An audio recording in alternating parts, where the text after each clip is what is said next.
Hey, 1, 2.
Yeah, I would never, ever leave my patient. I don't care if I work 24 hours straight without somebody coming to relieve me. I would be there. They have the same obligation to the people of Rhode Island. We are in a crisis, and they're leaving the people of Rhode Island stranded with their inability to get together.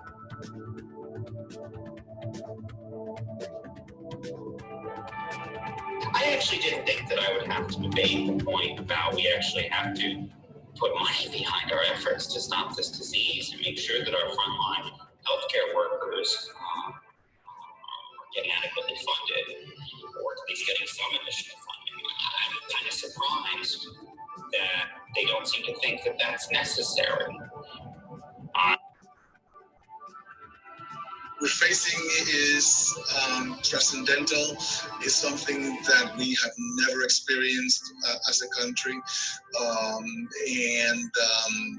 I really am worried about what is at the other side of this, because many people are going to be thrown into poverty. There's no doubt. We're not going to have enough money to be able to substitute for the living of the living.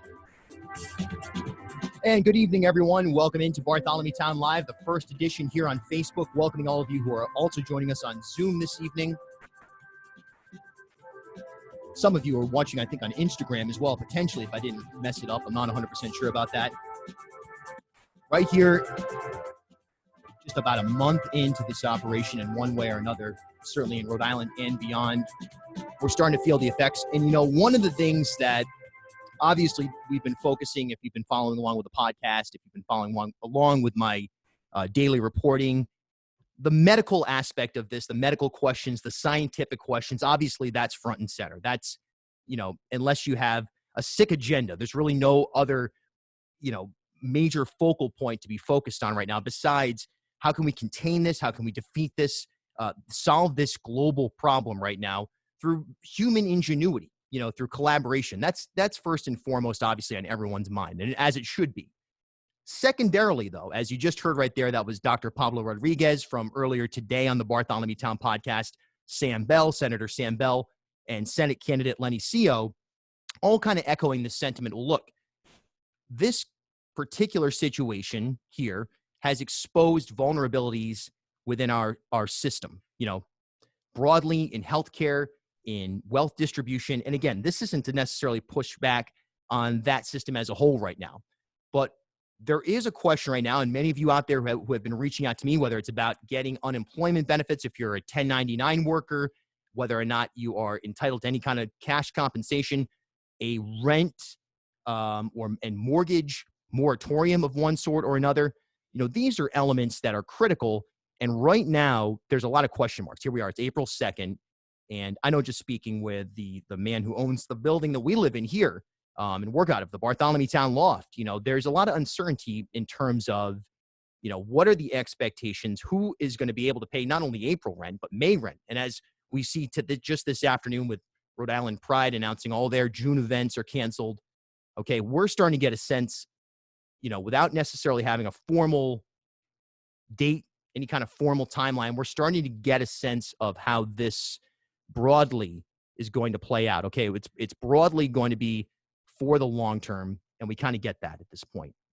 So how are we going to remedy the economic situation? That's a big question mark for all of you out there. I know that certainly even for me, anyone who is right now trying to navigate this new space that we're in. Now, there is, you know, the slow rollout of unemployment, of the benefits packages, or if you will, if you're out there and you're listening right now and you're an independent contractor of one way or another, that is something that is going to materialize over time based on federal funding, and the distribution should be, by and large, I think, equitable in due time. It's a question now about the immediate. And for many of you out there, I know that is front and center. The Newport Folk Festival this week, the Newport Folk and Jazz Festival, the Festival's Foundation stepped up, and they're offering a grant program as sort of a bridge for artists, musicians who may or may not have access to cash right now. So there are private sector elements stepping up. There's going to be more. I guess it's about being patient. But look, you have a right out there right now. If you're, again, secondary to the scientific medical challenge that we face, there is also significant reason for concern on an economic level. So we'll get to that. If you want to hop on here, I know a few of you are calling in right now. I'll let you know when the phone lines reopen, because right now we have a Rhode Island legend to brighten up all of our lives, and he's wearing a Benny's hat. Did you get those headphones at Benny's in 2001 there with your Walkman, or? They were the very last ones sold. Very nice. Dante Bellini, ladies and gentlemen, a fantastic filmmaker. You also hear his voice on WPRO, and you know him from his long career making ads, making noise here in the Ocean State and beyond. So good evening, sir. Thanks for hopping on here. Hey, William. How are you, sir? Oh, you know, all right. It's how do you feel? I feel pretty good. I'm at like 92%. I've been quarantined for, this will be day 16 now. So I'll give it 90. I'll even go up to 94%. You know, I don't know what I had. I don't know what was going on, but I was definitely down and not doing too much other than being here and working on this stuff from the loft. But how you feeling? That's important. Well, I feel good. Yeah, and you sound good. You sound good. So that's important. Yeah, my wife Patty and I have been ensconced in our home. She's doing distance teaching and doing a great job. You know, you never really get to understand how good someone is until you're with them a lot. And she is really terrific. She's a speech pathologist, and she is just so passionate and so good with the kids. It's amazing. What do you think is going to be the biggest change as far as, for example, whether you're talking about distance learning or any kind of insert the word medicine, law, broadcasting, whatever it is, from your perspective right there, do you think this is something that's viable to cut down in the future travel time and increase productivity? Or is this, maybe we're beginning something new? There's an upside to this. Yeah. Well, first of all, I think that just as a societal thing, cultural, I think that we're going to transition into a very, very different paradigm of sorts. I think socially, we're going to be very different with each other. Not in all cases, but I think the handshakes and the hugs and the close contact, I think it's going to evolve. I don't think it's going to happen right away. I don't think that on any specific date, a light switch is going to flip and all of a sudden people are going to be who they were before.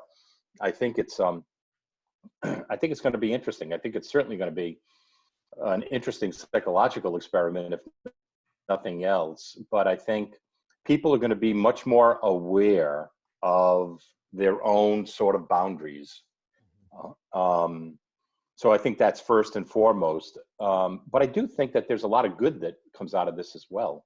I think the ability to better understand the value of distance learning and, how to do it and how to do it well, what the pitfalls are. And think of the infrastructural savings if you can actually get it done well.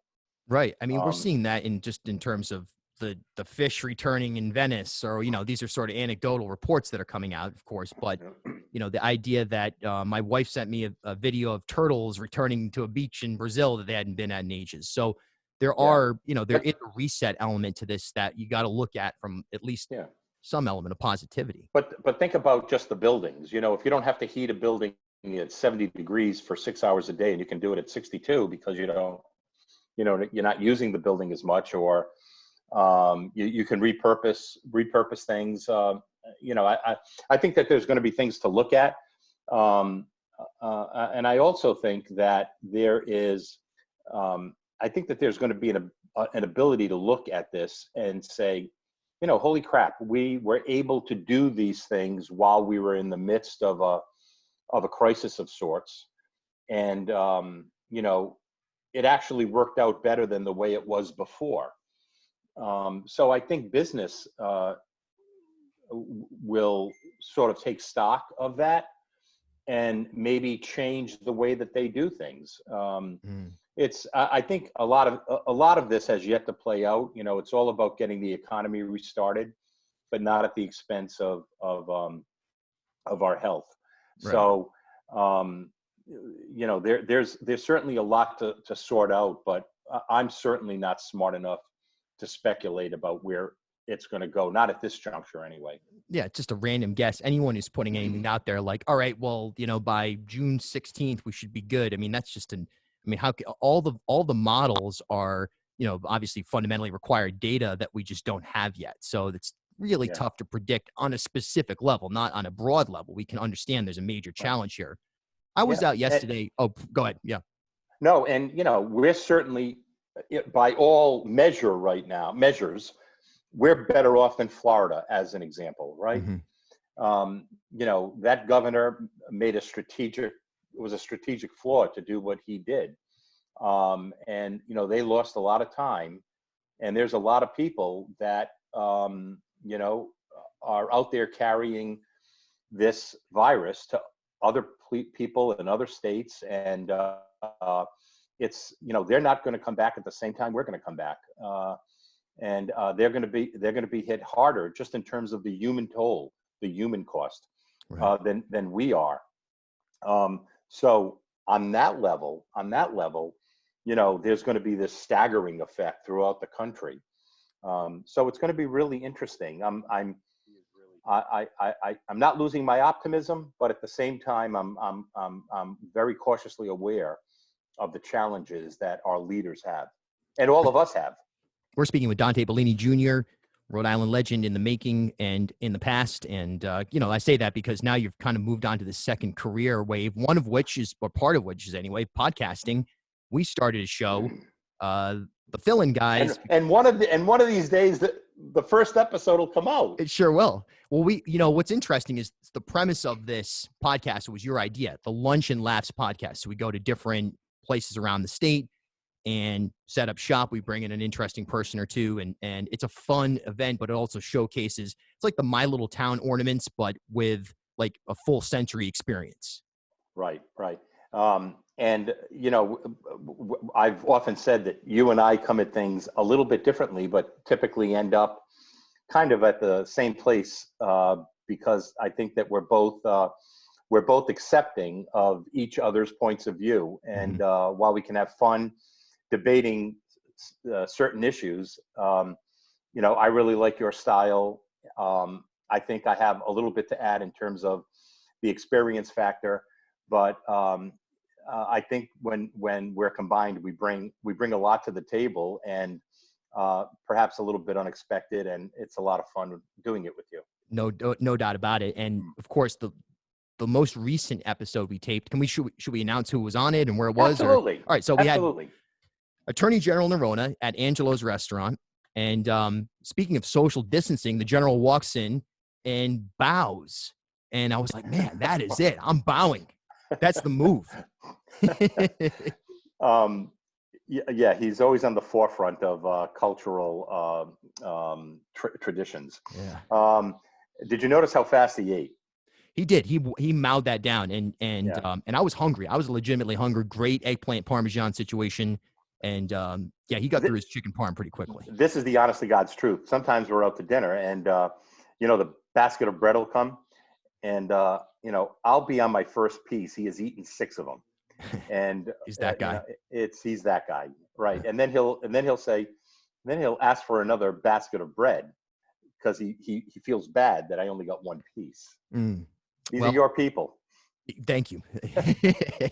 Yes. Where does this stack up?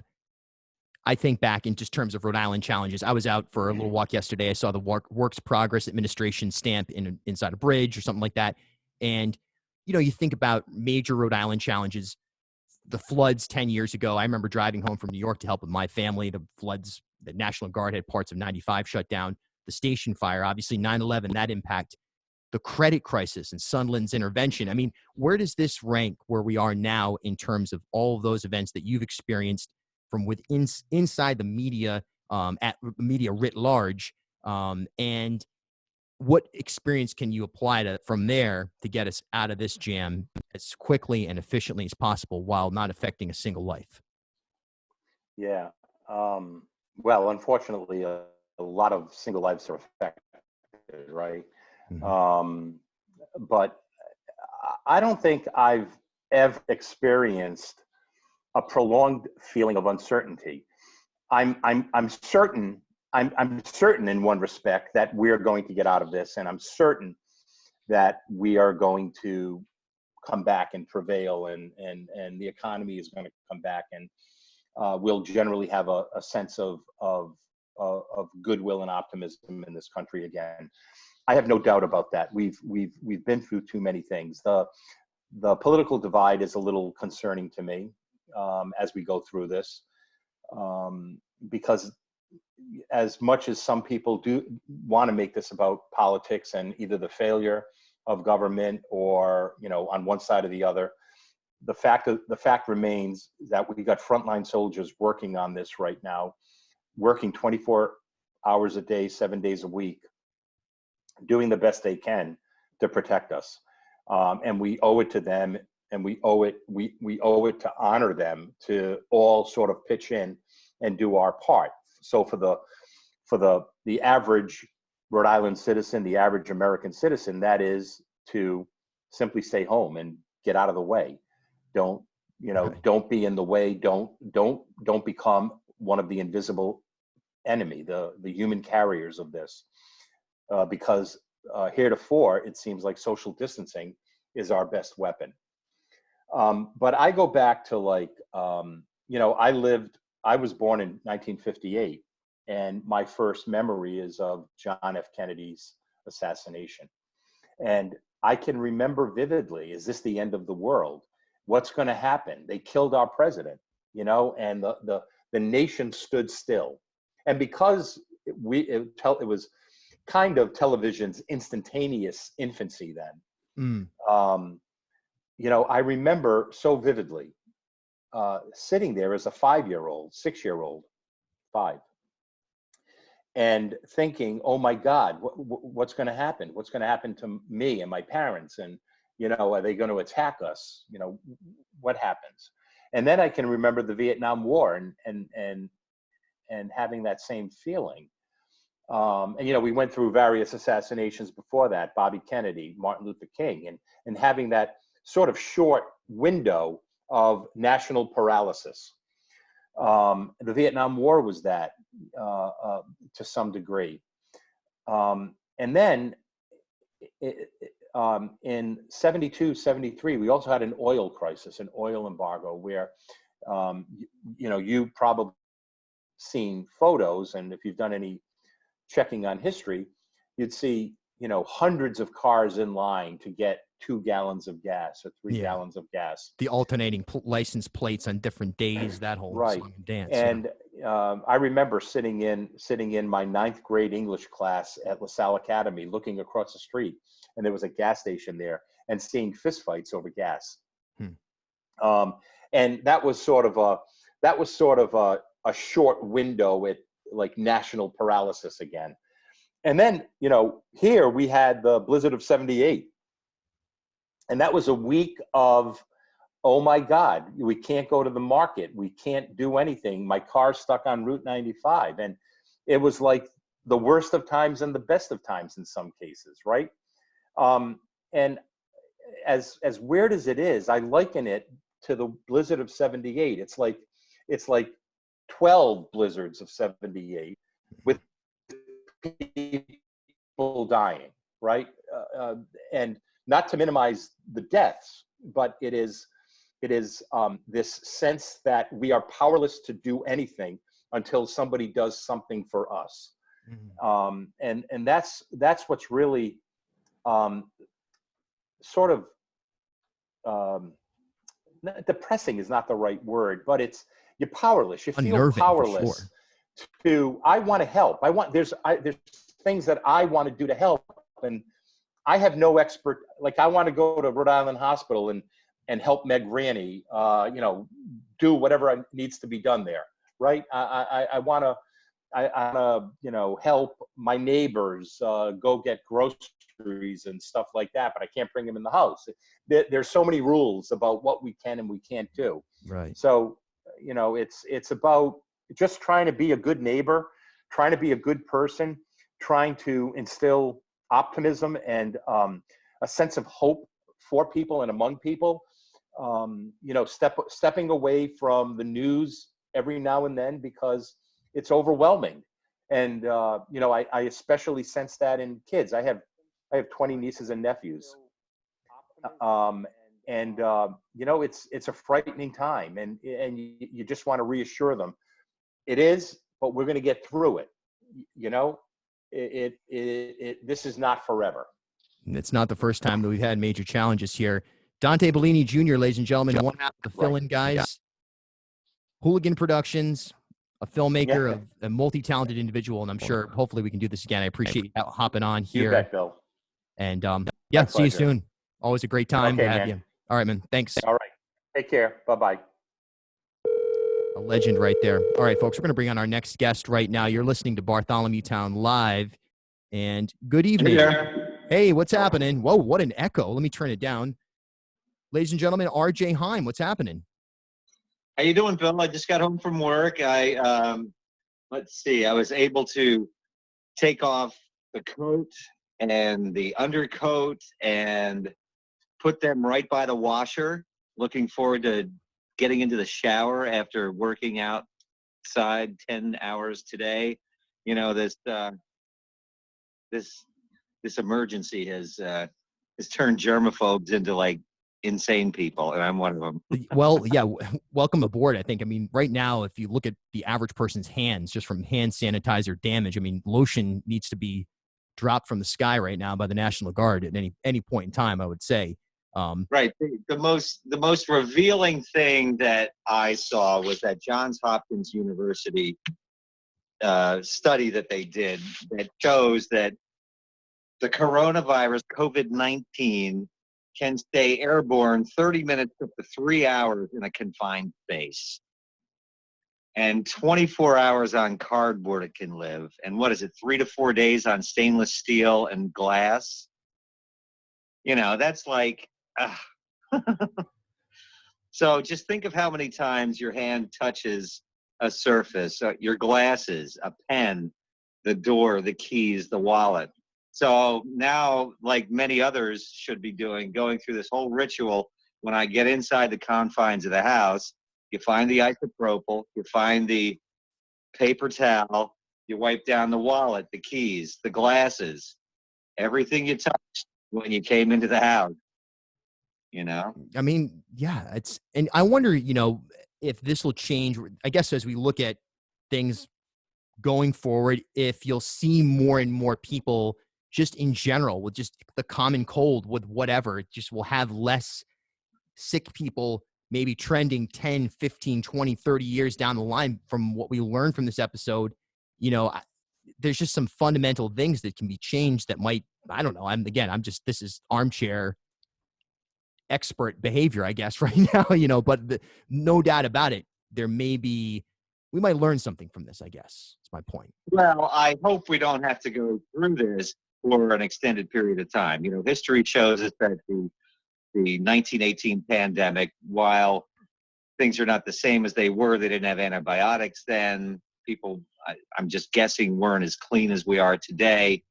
I don't think, or I hope, that we're not going to have to go through these rituals all the time, because it's interfering with, how we interact. I mean, I'm at work and they've sectioned off work from the people who usually stay inside the station, are cordoned off from the people who are reporters and photographers.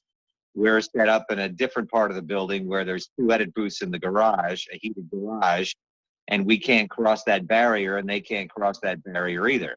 So you're lacking personal interaction, but when you do interact with those who are in your space, it's like 6 feet, 6 feet, please. Yeah. Well, can you kind of describe the experience that you're in right now with reporting in this situation, being out in the field? I mean, I'm doing the bit of that, but I'm also here in the studio and I have very limited, I'm my own person. It's a one-man band situation. I mean, a lot of times you are in the field as well, but what's it like out there from a reporting standpoint? And by the way, Randy Robbins is going to join us in a little bit. He just hopped on as well. The doctor, Okay. That's who you're seeing in the corner. But for the viewers out there, but what's it like at work? Well, it's we're in overdrive. We're in overdrive mode. The systems are in place. They're still being tweaked. I mean, I've been moved to 4 10-hour days as a reporter only, and Anthony McCarry's filling in on the weather on the evening nights until this part of the emergency passes. So it might be some time. However, a little asterisk to that, I'm working Tuesday through Fridays, and so tomorrow is going to be my last day for 2 weeks because I'm going out on temporary disability, not because of COVID, but because my personal doctor has been telling me about sun-damaged skin that's precancerous that has to be taken care of. Wow. Before they have to take an ice cream scoop to my face. Holy Moses! Yeah, you might want to do that. I would recommend. So get it done now. And I kept checking with the doctor, and they said, "Yep, we're still a go." So that's happening next Tuesday. So since that's not very photogenic for television, I'll be off for 2 weeks, but then I'll get back to my Tuesday through Friday reporting. But that being said, I show up at 9 o'clock in the morning through email or a phone call with the assignment desk that I can see right through the door, through the glass. I talk and he says, we haven't made a decision what you're going to cover yet, but you might want to go get this video and that video. I've got a 6-foot extender on my microphone. Really? Like Bob Barker style? Yeah, right. No, his was only like 1.5 feet. This thing is 6 feet. It telescoped out. Wow. The station bought 25 of them for everyone who's out in the field in various shifts, morning, middays, afternoons, and nights, in teams or as solo journalists, MMJs, multimedia journalists, or VJs, as we're called, video journalists, so that you don't have to get closer than 6 feet. But there's only so many interviews you can do on Skype or through WhatsApp or, any of the other video phone things. I mean, so if at all possible, I try to get in touch with the people that I'm going to interview and ask them if we can meet at a location that they're comfortable with, and I can stay my 6 feet distance for my safety and their safety too. RJ Heim, ladies and gentlemen, online with us right now. And by the way, tomorrow I am going to release the first BTOWN Classic podcast, mix it up a little bit, get out of the C19 NRI theme that we've been on for a couple of weeks here. RJ's podcast, which was a transformational moment in my life for sure. Number one, because I watched you growing up, and you actually interviewed me in like 1993. Number two, but making the podcast with you, man, you worked me, and it was well worth it. I got such a training in documentary footage, going through your old footage, your old tapes, and just building out. This is like a magical, it's like 2 hours long. So if you've ever wanted to know how your weekend weatherman and feature reporter, Rhode Island, Southern New England, became the man, the myth, the legend, well, here's your opportunity. BTOWN Classic, RJ Heim tomorrow. Let's talk about that and the legend of Jim O'Brien, if we can, a little preview. Well, yeah, I did push you a little hard to do that. I didn't want it to be a conversation between two people, because when it's not a video medium and it's a podcast where you're usually just listening to it in the car or at home while you're doing other things, you want to create that theater of the mind, the three dimensions. So I tried to paint the pictures by telling the stories, but I also fed you audio clips and video clips of which you pulled the audio off of at certain points when I was telling the story, to give the people another dimension to it. And I worked you hard on that, didn't I? It was good. I loved it. It was really powerful when we finished it, because up until that point, it's interesting. Podcasting, it can kind of go one of two ways. It can be very disposable. There's some people who are out there who don't really have, and they have excellent podcasts, but they couldn't care less about audio quality or having that particular episode be evergreen. It's get it out, get the information out. At the same time, creating an episode that was truly like a documentary film that you can listen to it at any point in time and it will be relevant was a new experience for me, and it definitely was powerful. So I appreciate it. But it was hard work. And it showed up, in your clicks, didn't it? It did. It's certainly one of the more popular ones. And the other thing that'll be interesting to see is a lot of people have joined in on Bartholomew Town since that episode came out. It was a year and a half ago. And since then, the audience has gotten a lot larger, we'll say. So I think this will, and the episode has kind of been buried in the log. So I'm excited to see what people who are new to the show, who didn't hear your episode, have to say about it, because it's pretty powerful. Well, thanks. And it was recorded in October of 2018, before this unforeseen, to most of us, pandemic reared its ugly head. Right.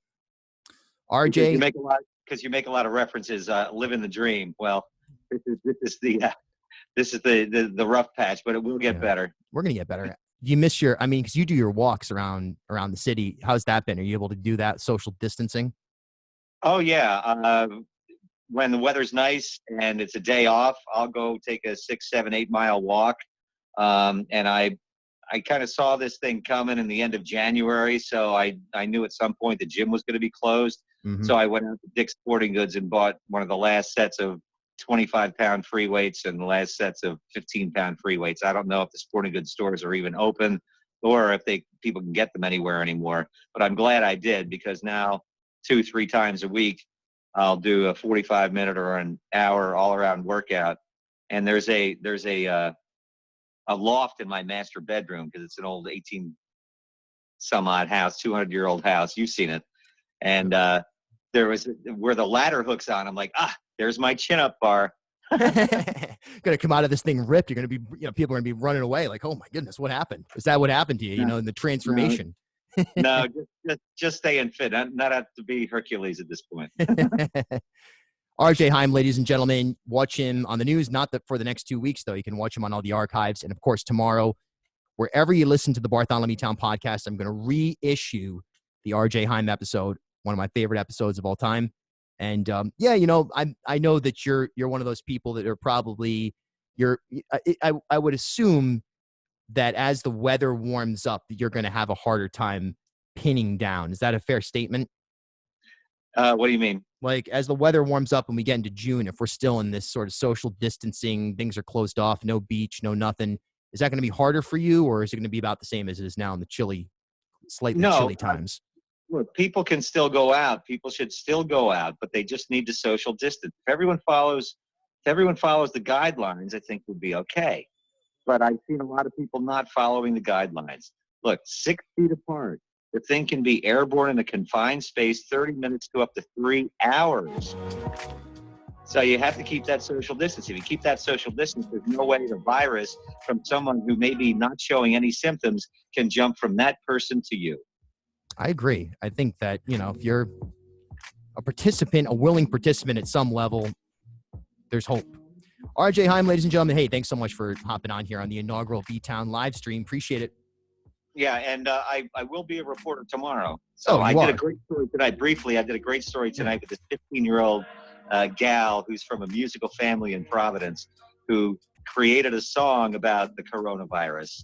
It's an upbeat melody, but it's from the heart about what she's going through, and it's universal. It'll be on turn10.com later this evening. I put that together for the 6 o'clock show today. But it's pretty powerful, and it's a pretty good message to it. And I'll do one more story like that tomorrow, and then I'm out. Then you're out. 2 weeks. Little hiatus. Right. All right, RJ. Thanks so much for calling in. Always a pleasure. All right.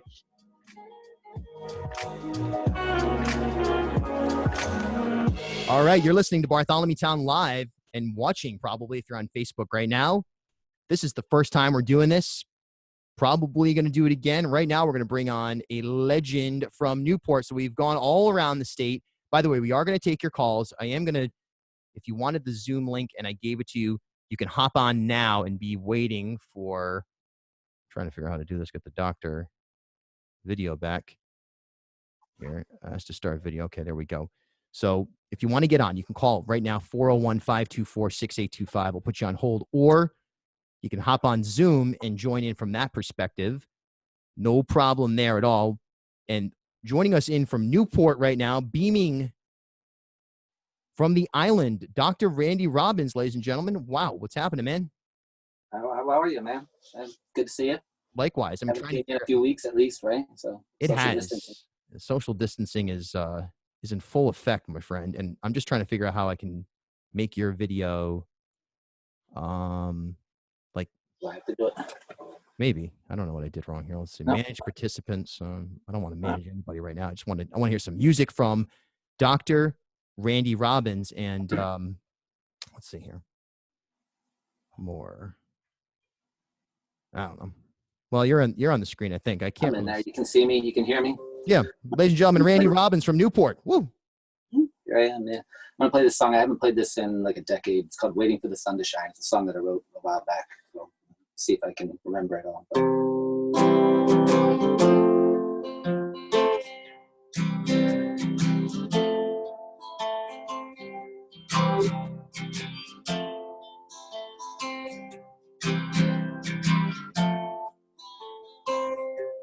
Sunday morning coming, lying in bed, and I have clouds forming in my head. Everybody's praying for something strong. All I heard was thunder storming all night long. I'm just waiting for the sun to shine. Once the morning fog is gone, I'm just waiting for the sun to shine. I can carry on.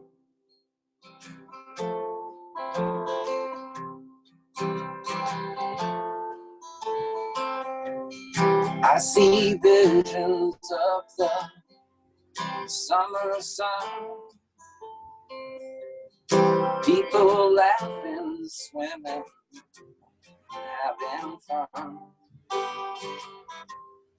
Nobody knows what's hiding behind that door. Nobody has the answers I'm looking for.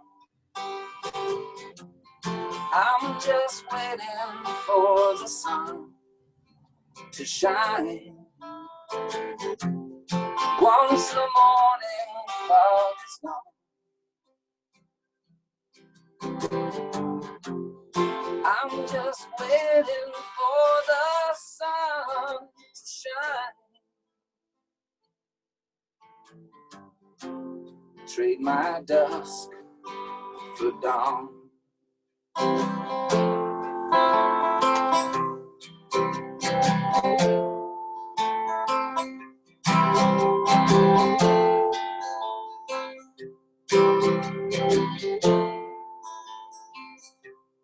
You could come to me and call my name.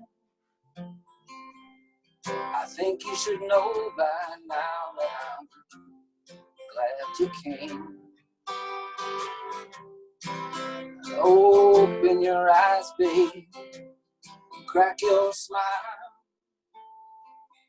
I want you to stay with me, babe, for a while. We can wait here for the sun to shine. Once the morning fog is gone, we're just waiting for the sun to shine.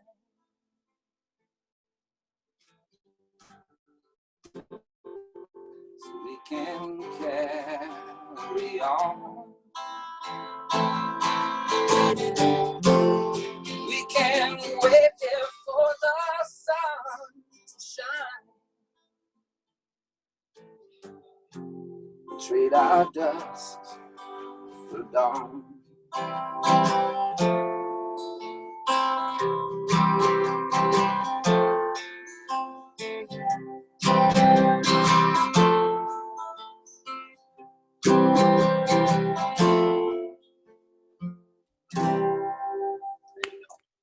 Yeah, so I haven't played that in a while. Dr. Randy Robbins, what's happening, man? Good to see you. It's good to see you, definitely. I was trying to think of something that I could play. That's basically the way I'm feeling right now, anyway, with that song. So that's the best I could do.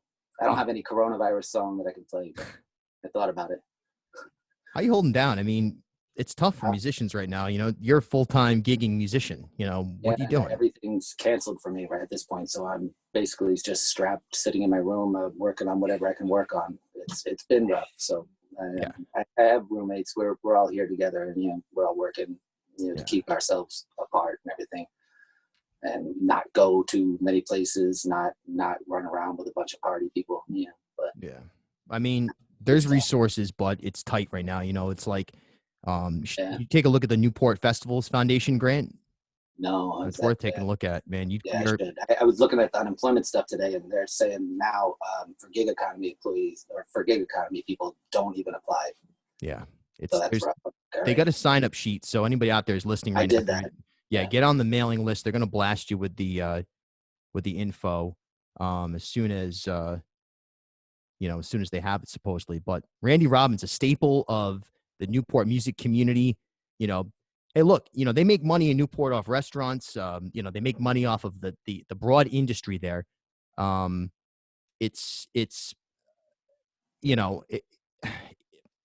You're a critical pillar of that. You need to be taken care of. But everybody's hurting right now, so it's not just me. So sure. I can't feel bad about it. No. I don't. It's not even necessarily in that context, but it's a broad context. And that's not even why I brought you on. I mean, I just want to hear you play music. I appreciate it. We got to. We were talking about at the top.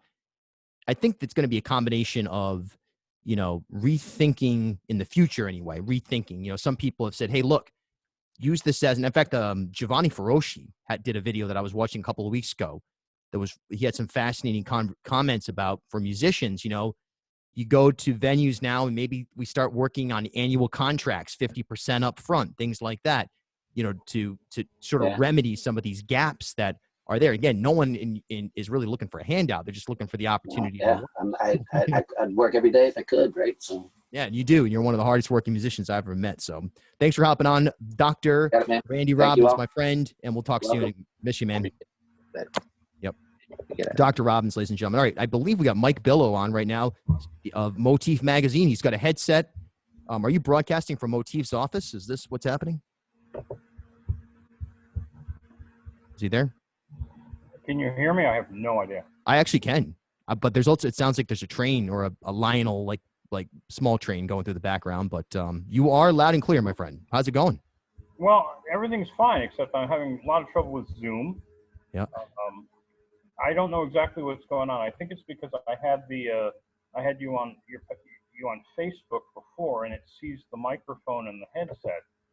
So when Randy was playing, what I was hearing was it coming out of the computer speaker, and I think the computer's own internal microphone is what you're hearing me from. So that's why it probably sounds terrible. It does sound less than you'd expect from someone wearing the, you know, top to bottom outfit that you got on right now. But nonetheless, I'll buy it. So, well, this usually sounds pretty good when I can get it to work, but I don't know what's up with Zoom. Yeah, I'm looking at this here, and let me see if I can. No, it won't let me select. I mean, it gives me a pull down menu, and but I try to select my headset and it just won't take. So I don't know what's going on. I might have to exit the web browser to do it. And if I do that, I'll lose a lot of other stuff. So I can't really get away with that right now. Right. I think that, you know, it's sounding good enough. Put it that way. Right. So, I really you know, kind of hate Zoom. That's part of the problem. Well, here we are broadcasting across Mark Zuckerberg's platform via Zoom. And by the way, if you want to get on, anyone out there, 401-524-6825, you can DM me for the link. I see you calling. I got to figure out a better way to do this on the phone lines. I have no idea what I need to figure out if there's an app or something that can manage this. So if you've called and I haven't answered, I'm sorry. I don't know what I'm doing there. I need like Alex Weldon, Tom Quinlan, one of the producers at WPRO, help me out on this side here. I'm fairly embarrassed by this because I'm supposed to be a technical expert on computers, and I've had Zoom for a long time. It's not terribly unusual. It's just I'm having trouble getting it to work right now because I think it's one of those conflicts where the web browser and Zoom are fighting for access to devices. Yeah, I think you're right. And also I think that it's for the first time ever we're seeing people who are, you know, actually using this in mass. And so we're seeing, I think there's changes to, you know, the structure of it, you know what I mean? Or the way that you're able to dial in is now based only on computer audio, no telephone audio. I saw. So there's some, whatever, Zoom, whatever. We're here. Let's talk about, you were there in a lot of these press conferences with the governor. I guess let's get right into this. Are you comfortable not being able to ask follow-up questions as a member of the media to the governor? Because you and I both are credentialed members of the media in terms of interviewing the governor, asking questions. To not be able to ask the follow-up question, what's that been like for you? I don't think that's been a huge problem. I've adapted to that. There's two things. First, I find that I can phrase the initial question in such a way as to anticipate what the follow-up question is going to be, and that has done a lot of good. Secondly, I mean, you are allowed to ask two questions, and if you can get those in, the governor is very strict. They are doing first come, first serve. It's not like somebody's editing the questions. And I've also had a couple of cases where I've done the follow-up the next day. In the one case, for example, you know, there was a lot of attention from some of the Republican political leadership in the state, Sue Cienki and so on, who's the Republican state chairwoman. And, you know, there's a lot of concern about how the General Assembly is not in session, it's not meeting. And the question is who's making the decisions. And I finally put that to the governor the following day, and I got that question very quickly. So it was, I think, the third or fourth question she answered on that day, and she was a little bit prickly about it. I don't think she liked the question, but that's kind of my job, decisions are being made here by the Democratic senior leadership, the majority senior leadership in the General Assembly. And of course, I was specifically referring to the emergency funding, the disaster emergency funding board, which had never met before this, and it is listed in statute. But the 4 members of that board who can do things in the name of the state are the House Speaker, the Senate President, the Chairman of the House Finance Committee, the Chairman of the Senate Finance Committee, and all 4, of course, are members of the majority by nature of those positions. Right. And so they're all 4 Democrats and 0 Republicans. And so I asked her, are you considering some mechanism by which the senior Republican leadership can at least be at the table when these decisions are made? And she acted fairly defensively. She said, first of all, that she has never before and will never tell the legislature what to do. But of course, that's beside the point, because Rhode Island historically has had a very weak governor in the Constitution. Only very recently have we created a separation of powers article in the Constitution by amendment. And until that, really, the General Assembly could do whatever they wanted. Right. I mean, until fairly recently, the General Assembly could, by majority vote, remove members of the Supreme Court. You know, that actually has happened. Rhode Island has only had one change of party historically in the history of the state. From the Constitution that resulted from the Dorr Rebellion in 1843 until 1935, the bloodless revolution. Well, right. The state was in Republican hands, and in 1935, finally that changed. And that was mostly a result of increasing immigration and ethnic populations who were voting Democratic. And so in 1935, the Democrats suddenly got control of the General Assembly, and the first thing they did was to remove the Supreme Court, everybody on the Supreme Court, and replace it. And you know, that's how things were done in Rhode Island. We've never had another change of party in the history of the state. It's the only time it's ever happened. I want to play a clip right now, real quick. This is from Lenny Seo. Now, he's a nurse, a Rhode Island-based nurse. He's also running for state Senate. He's running against current Senate President Dominic Ruggiero. Now, the fact that the General Assembly isn't in session and the fact that they control the purse strings, as you mentioned, the structure of power in Rhode Island politics is such that the Speaker of the House is the most powerful figure that, you know, has, at least from a bully pulpit and a decision-making standpoint. So there's a lot of concern about, not only from Republicans, but from progressive Democrats and others, that from a baseline funding, what needs to be funded right now on a healthcare standpoint, there are a lot of gaps in the system. Let's play this. This is a quick clip from Lenny Seo on why, again, a nurse and a Senate candidate, on why the General Assembly should be meeting as we speak right now, whether it's through Zoom or in the Dunkin' Donuts Center. Yeah, I would never, ever leave my patient. I don't care if I work 24 hours straight without somebody coming to relieve me. I would be there. They have the same obligations of the people of Rhode Island. We are in a crisis, and they're leaving the people of Rhode Island stranded with their inability to get together. It's crazy. Yeah, that's Lenny Seo right there from earlier this week on the Bartholomew Town podcast. And, you know, a lot of major questions about, you know, what the next month, the next 2 months will look like. What's your sense? Do you feel that there's going to be any movement to pass a budget or emergency legislation to help people, hospitals from the General Assembly level, or are we just going to see this as a washout this calendar year? Right now, the General Assembly faces serious structural obstacles. I mean, they don't even have the legal authority to do things like remote meetings. In order to adopt legislation or changes in rules that would allow, say, a remote meeting in any way, they'd have to actually meet in person.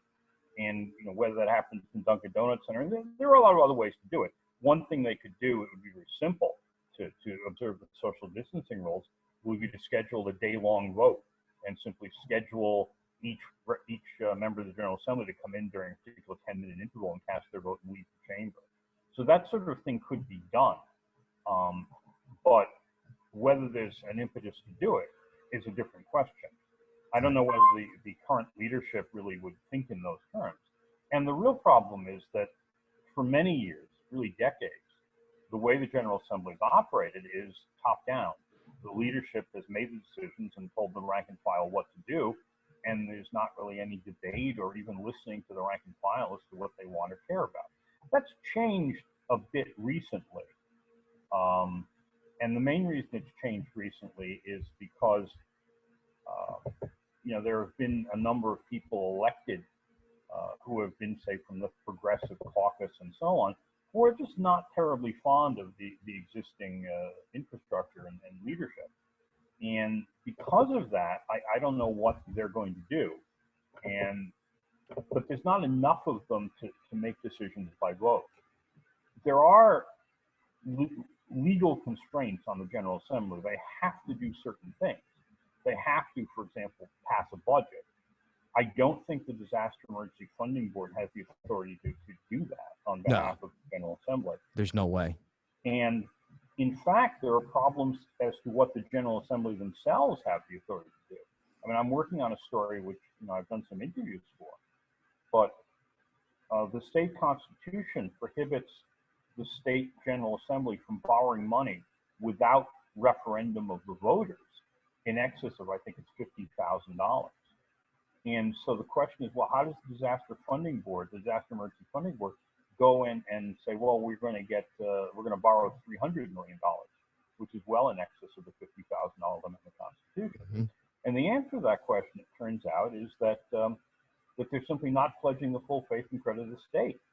So the state is not incurring an actual legal obligation to repay the money. And my question is, well, if the state has no legal obligation to repay the money, are the lenders going to take that as increased risk and charge increased interest rate for that? Right. I mean, so it's about getting money. The state could borrow money at nearly 0% right now, because that's what the Federal Reserve has said is the base rate for most secure lending. Right. And the answer is, and the answer I got from the spokesman from the state was, well, that's a good question.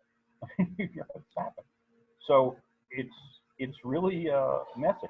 And of course, the reason that I'm intimately familiar with the legal thresholds on all this, the fact that in re incurring state debts, which is the Supreme Court decision from 1896 that said that the General Assembly has no authority to do this without voter referendum, that came up in the context of 38 Studios, right, where the state ended up on the hook for about $100 million, but they didn't put it to referendum. It was the General Assembly vote to do it. And so the question legally is, well, is the state obligated to pay that money? And that led to the concept of what's become known in Rhode Island finance as a moral obligation bond, where the General Assembly and the governor took the position that, and not the current governor necessarily, but the Don Carcieri. Yes, 2 governors ago. Yep. Right. They took the position that while the state doesn't have a legal obligation to cover the 38 Studios bonds, the state has a moral obligation to do it. And that bothers me. I mean, the whole point of the state constitution provision here was to prevent the General Assembly from doing exactly what they did on 38 Studios. And I think that was a grossly unconstitutional act, and really an abusive process. Now, I don't think that's the same thing as $300 million in short-term cash flow to cover a legitimate emergency. I think there is a difference.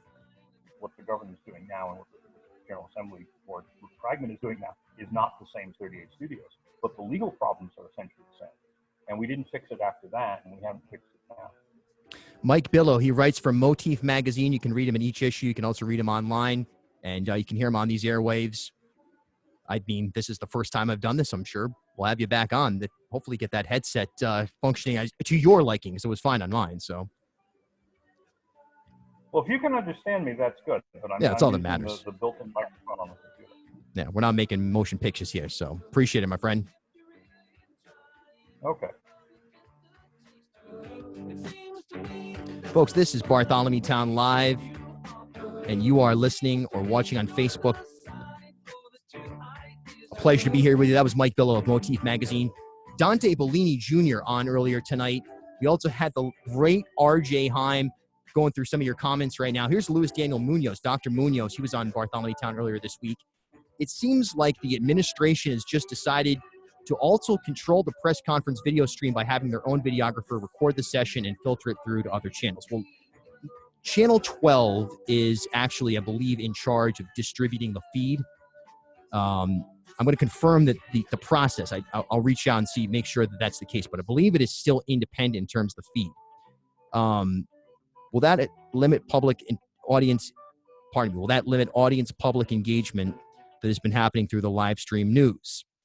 I'm not sure. That's a good question. So when it comes to these press conferences and how they're ostensibly being managed, in light of the fact that nobody can be in the same room really at this point, the question I have is will they introduce a video element like we're on right now, Zoom, where reporters can ask questions back? There can be a back and forth of some kind. That's, I think, what most people are waiting for or looking for now.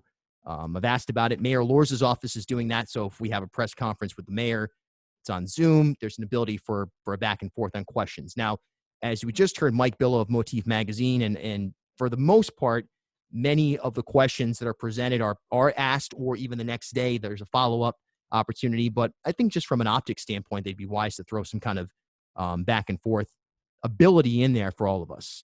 But we'll see. By the way, this is the first time we're doing this, working out the kinks. The phone thing I got to figure out. I got to maybe get a Google number or something like that so I can patch you in off my iPad, because doing it off the phone, I hung up on like 3 people, and I'm sorry. I don't know who you are. Couple more minutes here. Remember, new episodes of the pod every Tuesday and Friday, and for the foreseeable future, I'm just going to be throwing them up there all the time. I put up, I don't even know, 8 episodes this week.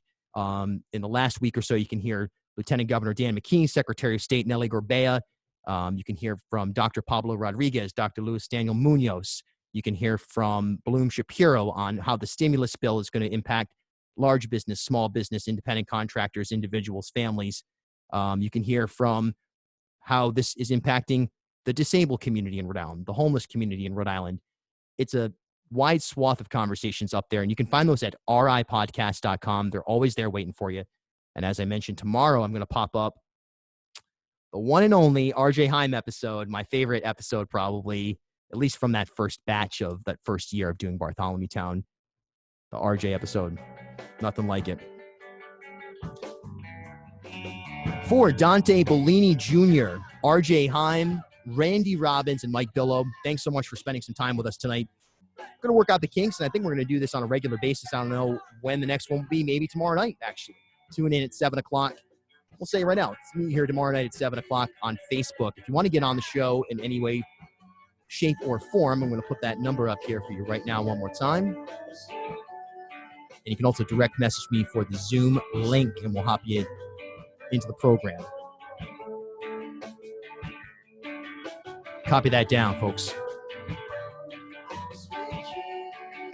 Take care of each other, and we'll see you next time. I'm Bill Bartholomew. Talk soon.